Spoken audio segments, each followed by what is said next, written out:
Bom dia, meus irmãos, meus amigos do nosso grupo Grãozinhos no Caminho, do nosso canal do YouTube, todos aqueles que nos assistem aqui no canal, que participam com a gente aqui do nosso pequeno estudo diário, né? O nosso compromisso, nossos grãozinhos no caminho. Sejam todos bem-vindos mais uma vez, mais um final de semana, ao nosso pequeno estudo. E hoje, os nossos grãozinhos no caminho trazem para a gente no Evangelho a leitura do capítulo 24. Não coloqueis a candeia sobre o alqueire. Coragem da fé. Todo aquele que me confessar e me reconhecer diante dos homens, eu o reconhecerei e confessarei também eu mesmo diante do meu Pai que está nos céus. E todo aquele que me renegar diante dos homens, eu o renegarei também eu mesmo diante do meu Pai que está nos céus.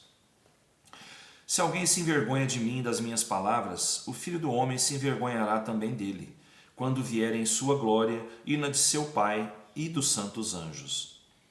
A coragem da opinião sempre foi considerada entre os homens, porque há mérito em afrontar os perigos, as perseguições, as contradições e mesmo os simples sarcasmos, aos quais se expõe quase sempre aquele que não te me confessar claramente ideias que não são as de todo mundo. Aqui, como em tudo, o mérito está em razão das circunstâncias e da importância do resultado. Há sempre fraqueza em recuar diante das consequências da opinião e em renegá-la, mas há casos de uma covardia tão grande quanto a de fugir no momento do combate. Jesus assinala essa covardia do ponto de vista especial da sua doutrina, dizendo que se alguém se envergonha das suas palavras, ele se envergonhará também dele, que renegará aquele que o tiver renegado, que aquele que confessar diante dos homens o reconhecerá diante do seu Pai que está nos céus.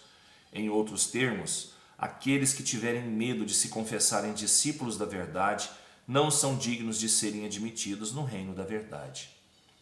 Perderão o benefício de sua fé porque é uma fé egoísta que guardam para si mesmos, mas que escondem com medo de que lhes cause prejuízo nesse mundo, enquanto que, colocando a verdade acima de seus interesses materiais, aqueles que a proclamam abertamente trabalham ao mesmo tempo para o seu futuro e o dos outros.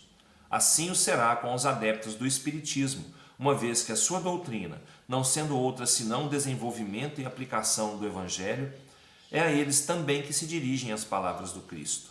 Semeiam na terra o que colherão na vida espiritual. Lá colherão os frutos de sua coragem ou de sua fraqueza. Muito bem. Como nós nos colocamos diante dessa leitura? Muitas vezes a gente passa por situações em que a gente, vou falar assim, fica com vergonha de admitir a nossa fé.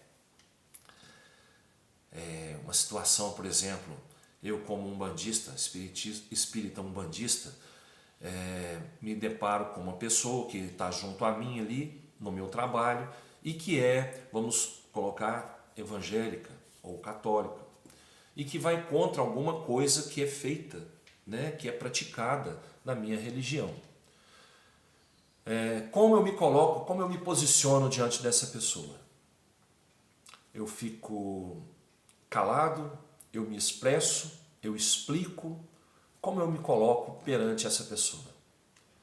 Eu fico com medo de ofender a pessoa por conta da religião que eu professo?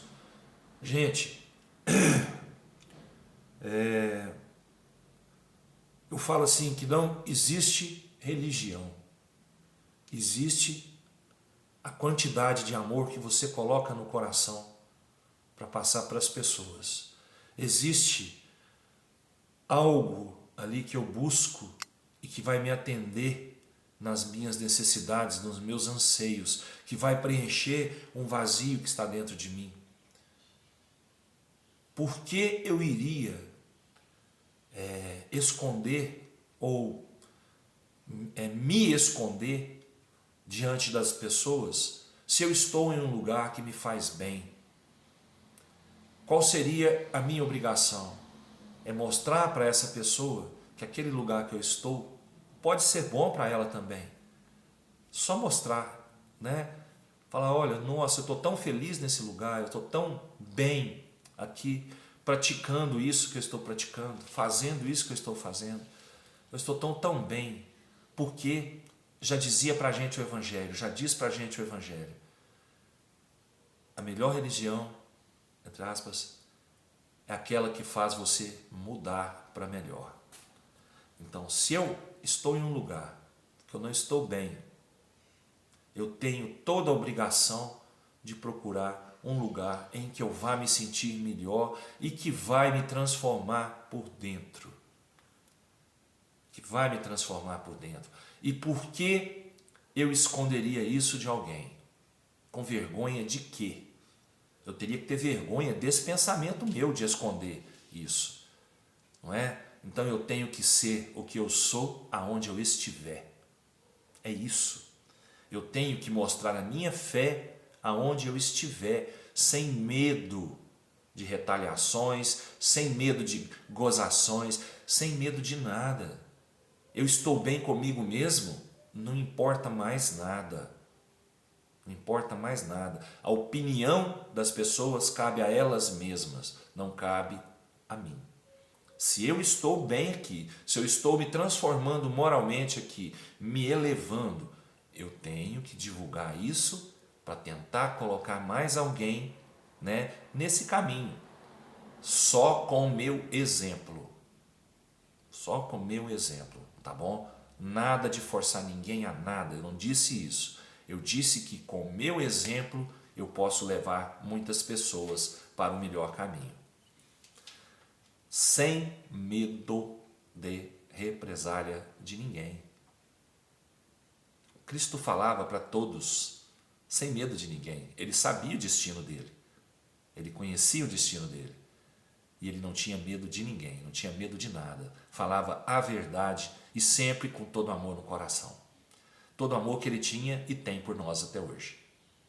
Então, se nós estamos em uma religião, entre aspas, novamente, estamos em um lugar que nos faz bem, que nos faz feliz, que preenche nosso vazio, que nos faz crescer, nada mais certo, né, do que divulgarmos isso sem medo de nada.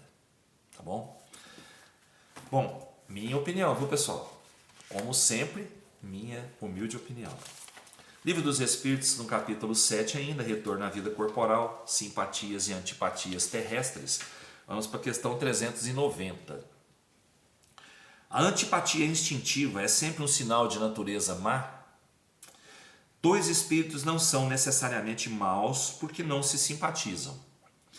A antipatia pode nascer da dessemelhança na maneira de pensar, mas à medida que eles se elevam, as diferenças se apagam e a antipatia desaparece. Então pode existir sim uma repulsão entre alguns espíritos, uma antipatia pré-existente por opiniões, por divergências de pensamentos, né? E mesmo divergências energéticas ali, de vibrações, como eu disse ontem. Mas com o desenvolver do espírito, com o crescimento do espírito e sua elevação, isso some, isso desaparece. Por quê? Um espírito mais elevado não tem antipatia nenhuma por outro espírito. Ele respeita a opinião de outro espírito, respeita a sua posição e sintoniza melhor com aquele espírito. Então, aquela antipatia termina. Tá bom? Desejo a todos um ótimo final de semana, com muita paz, muito amor, muita luz no coração, muita saúde, equilíbrio, né? E vamos lá, né, pessoal? Pedimos ao Pai aí, né, que o frio no sul, as chuvas aí no sul sejam mais brandas, né? Todos nós precisamos passar por que temos que passar, mas que seja mais brando para os nossos irmãos aí do sul, né? Que eles possam ter força, que o nosso Pai possa proteger e abençoar a todos eles. Fiquem com Deus, até amanhã não, desculpem, até segunda, se Deus quiser, e eu tenho certeza que Ele quer. Beijo no coração.